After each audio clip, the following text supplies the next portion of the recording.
Assalamualaikum warahmatullahi ta'ala wabarakatuh.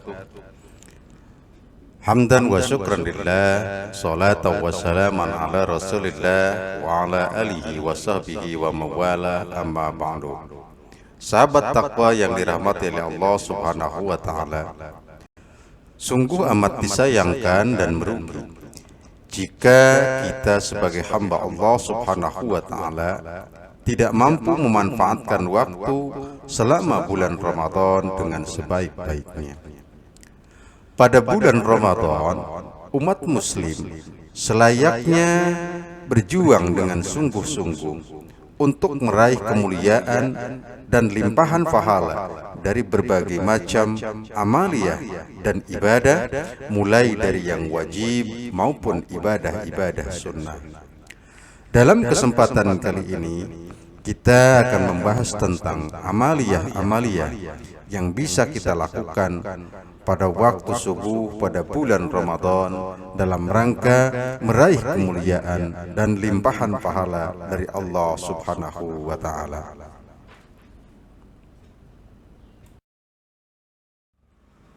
Sahabat takwa yang dirahmati oleh Allah subhanahu wa ta'ala, amaliyah pertama, ketika mendengar adzan subuh, disunahkan melakukan 5 amalan berikut.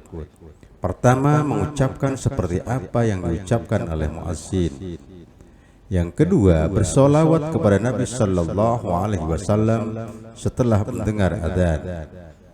Yang ketiga, minta kepada Allah Subhanahu Wa Taala untuk Rasulullah Sallallahu Alaihi Wasallam wasilah dan keutamaan sebagaimana yang disebutkan dalam hadis Jabir bin Abdullah.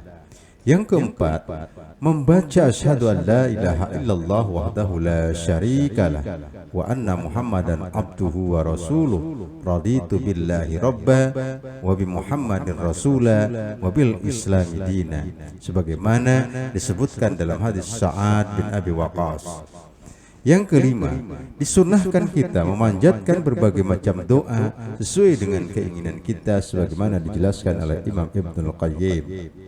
Sahabat takwa yang dirahmati oleh Allah subhanahu wa ta'ala, ketika kita melakukan 5 perbuatan sebagaimana dijelaskan tadi, maka janji Allah subhanahu wa ta'ala melalui Rasulnya bahwa orang-orang yang melakukan hal-hal tersebut tadi, maka insya Allah akan diberikan syafaat oleh Rasulullah sallallahu alaihi wasallam dan juga ampunan dari Allah subhanahu wa ta'ala atas dosa-dosa yang sudah dilakukan, sebagaimana hal ini dijelaskan dalam hadis riwayat Imam Muslim nomor 384, hadis riwayat Muslim nomor 386, dan juga hadis riwayat Imam Bukhari nomor hadis 614.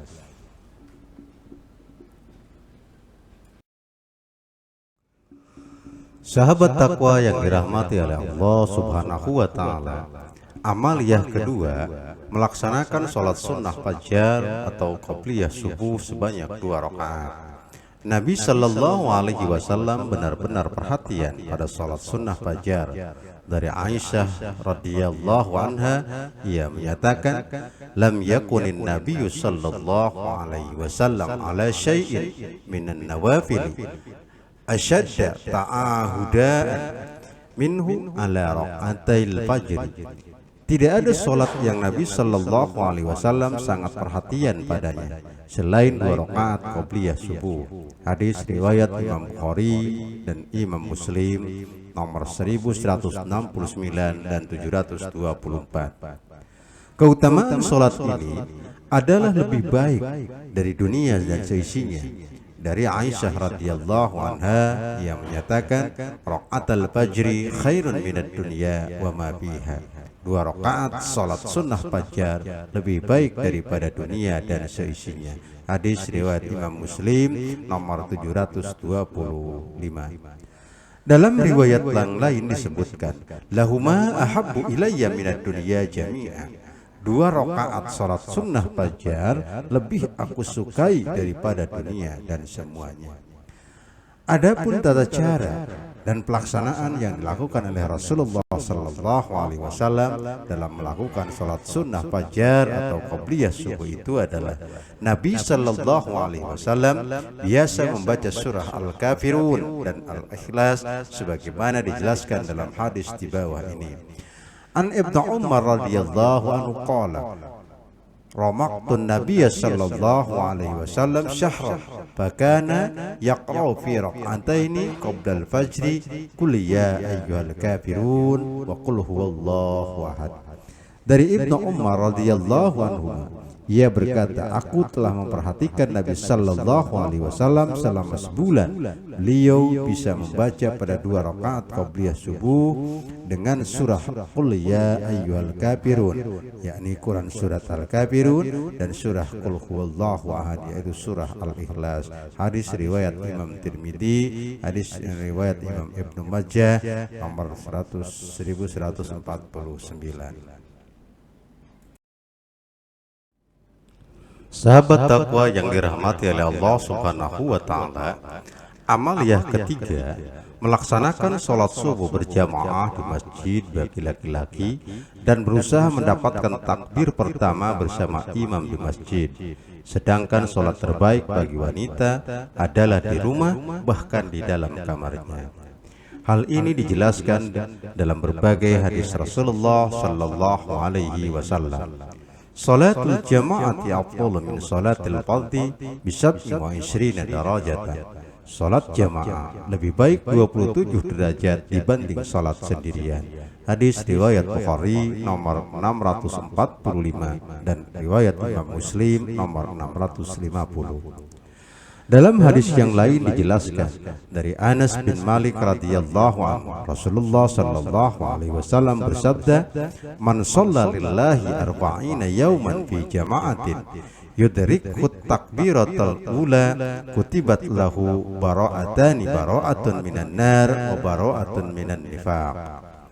Siapa yang melaksanakan sholat karena Allah selama 40 hari secara berjamaah, ia tidak luput dari takbiratul ihram bersama imam, maka ia akan dicatat terbebas dari 2 hal, yaitu terbebas dari siksa neraka dan terbebas dari kemunafikan.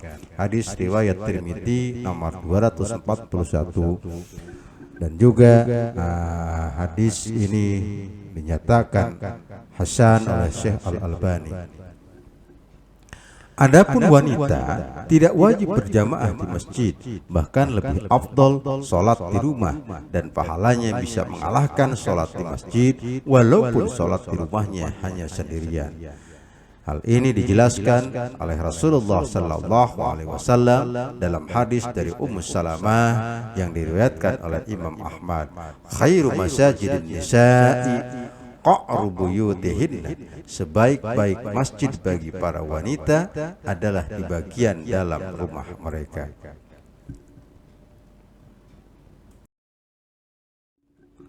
Sahabat takwa yang dirahmati oleh Allah Subhanahu wa taala, amaliyah keempat setelah melaksanakan sholat sunnah fajar, di antara azan dan iqamah menyibukkan diri dengan berdoa dan membaca Al-Quran.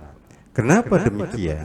Karena waktu antara azan dan iqamah pada waktu subuh adalah merupakan salah satu waktu yang mustajabah di hadapan Allah Subhanahu wa taala, yakni waktu-waktu yang dikabulkan, waktu-waktu yang sangat mustajab di hadapan Allah Subhanahu wa taala. Hal ini dijelaskan oleh Rasulullah Sallallahu Alaihi Wasallam dari Anas bin Malik. Ia berkata bahwa Rasulullah Sallallahu Alaihi Wasallam bersabda, "Inna du'a la yuraddu bainal adhani wal iqamati fad'u."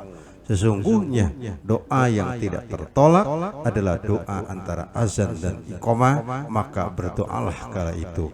Hadis riwayat Ahmad nomor 155.